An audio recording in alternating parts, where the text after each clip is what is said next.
Hey y'all. Fourth video I have recorded today in this shirt, so I hope you love it. It's actually new. It has a tarot card for justice on the back, which is kind of badass. I'll post a picture of it, let's say right here. So I'm going through and recording some of my library tour videos. So today is Ogden Farmers Library.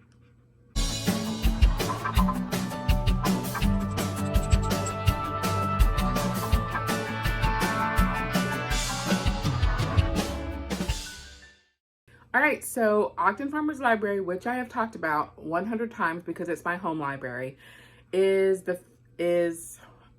on the list, of course, for my Monroe County Local Libraries Tour Challenge that I challenged myself for.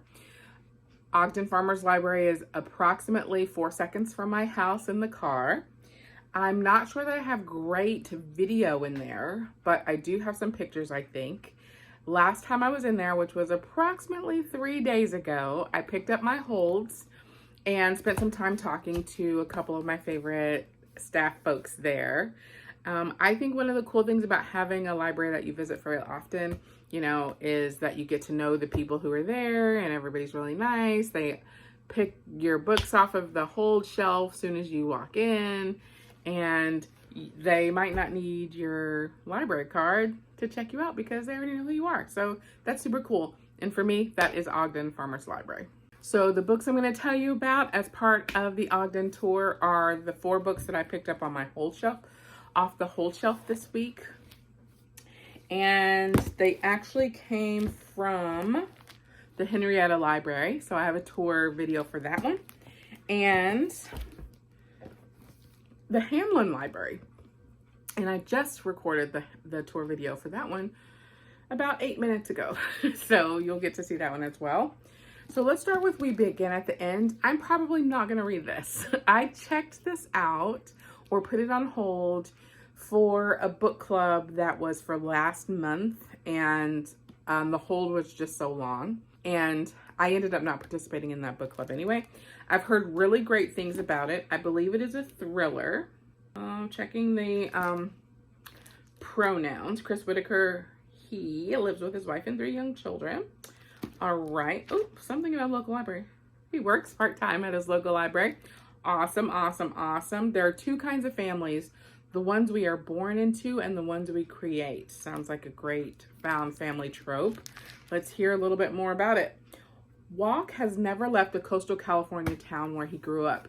He may have become the chief of police, but he's still trying to heal the old wound of having given the testimony that sent his best friend, Vincent King, to prison decades ago. Now, 30 years later, Vincent is being released. Duchess is a 13-year-old self-proclaimed outlaw. Her mother, Star, grew up with Walk and Vincent. Walk is in overdrive trying to protect them, but Vincent and Star seem bent on sliding deeper into self-destruction. Star always burned bright, but recently that light has dimmed, leaving Duchess to parent not only her mother, but her 5-year-old brother. At school, the other kids make fun of Duchess. Her clothes are torn, her hair a mess.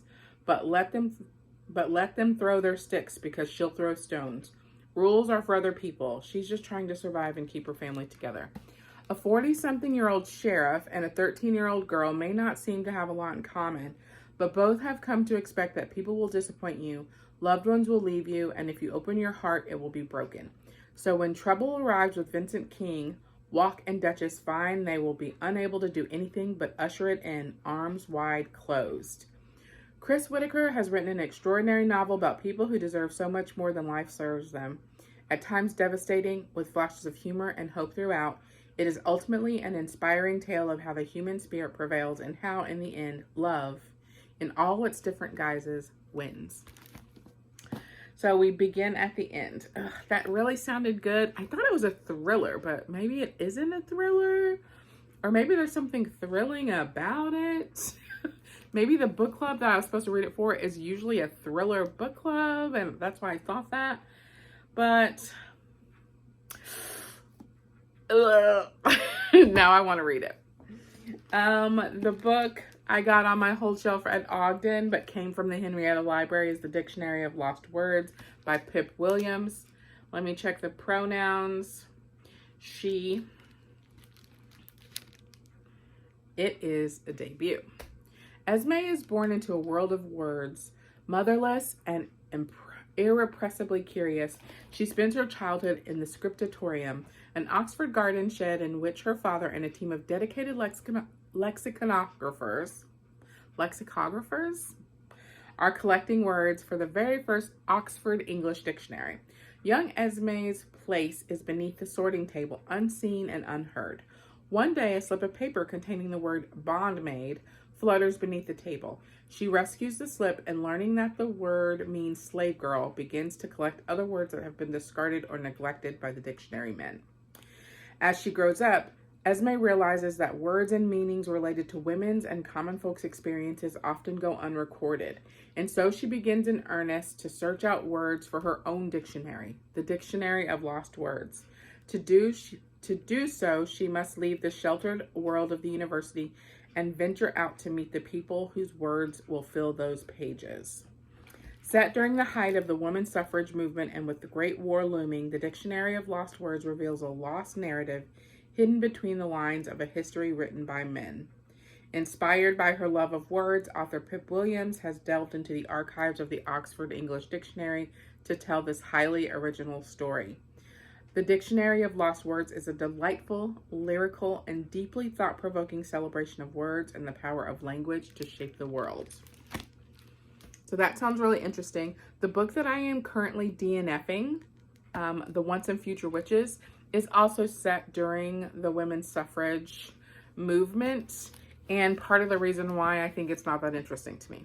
So it is kind of interesting to me, though, because it has 3 charmed sisters and a black reporter as sort of like the main focus. So I plan to go back to that book, but I'm feeling kind of like maybe that time of history isn't what I want to read about right now. But I love the premise of this book, so I will at least give it the first 50 pages. Razorblade Tears has been all over my Twitter. It is, I believe, a horror novel, so that time of year is ramping up, but also I follow a lot of horror-interested accounts. A black father, white father, 2 dead sons, a quest for revenge and redemption.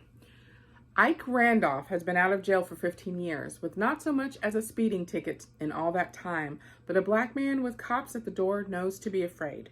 The last thing he expects to hear is that his son, Isaiah, has been murdered, along with Isaiah's white husband, Derek. Ike had never fully accepted his son, but is devastated by his loss. Derek's father, Buddy Lee, was almost as ashamed of Derek for being gay as Derek was ashamed of his father's criminal record. Buddy Lee still has contacts in the underworld, though, and he wants to know who killed his boy. Ike and Buddy Lee, 2 ex-cons with little in common other than a criminal past and a love for their dead sons, band together in their desperate desire for revenge. In their quest to do better for their sons in death than they did in life, these hardened men will confront their own prejudices about their sons and each other as they rain down vengeance upon those who hurt their boys. Provocative and fast-paced, Razorblade Tears is a story of bloody retribution, heartfelt change, and maybe even redemption. Holy shit, I'm in for that. So that's definitely on the, of course you're going to read that list. I think the first time I saw it was a couple of folks who were talking about it on Twitter. And then I think maybe either Joe Hill or Stephen King or one of those guys posted about it and were like, you got to read this book. So it's on my list, man. You know, it's on my list. It's Spooky Boy Summer. All right, The Traveling Cat Chronicles by Hiro Arakawa. I think it's covered up by the stupid sticker. Hiro Arakawa. And this is a book in translation, which is actually great because I'm pretty sure I need a book in translation for the Read Harder Challenge that I'm theoretically doing for this year. The Traveling Cat Chronicles. It's so little, you guys, and so cute. An instant international bestseller, The Traveling Cat Chronicles has charmed readers around the world. Blah, blah, blah. Let's get to what it's about. With simple yet descriptive prose, this novel gives voice to Nana the cat and her owner, Satoru, as they take to the road on a journey with no other purpose than to visit 3 of Satoru's longtime friends, or so Nana is led to believe. With his crooked tail, a sign of a good fortune, and adventurous spirit, Nana is the perfect companion for the man who took him in as a stray. And as they travel in a silver van across Japan with its ever-changing scenery and seasons, they will learn the true meaning of courage and gratitude, of loyalty and love. So I think I was really interested in this book because the point of view is the cat. So I'm excited about that. And checking pronouns, yes. Hiro Arikawa is a female author in Japan, and this was translated by Philip Gabriel, who has won a Nobel Prize for his translation, which is pretty cool.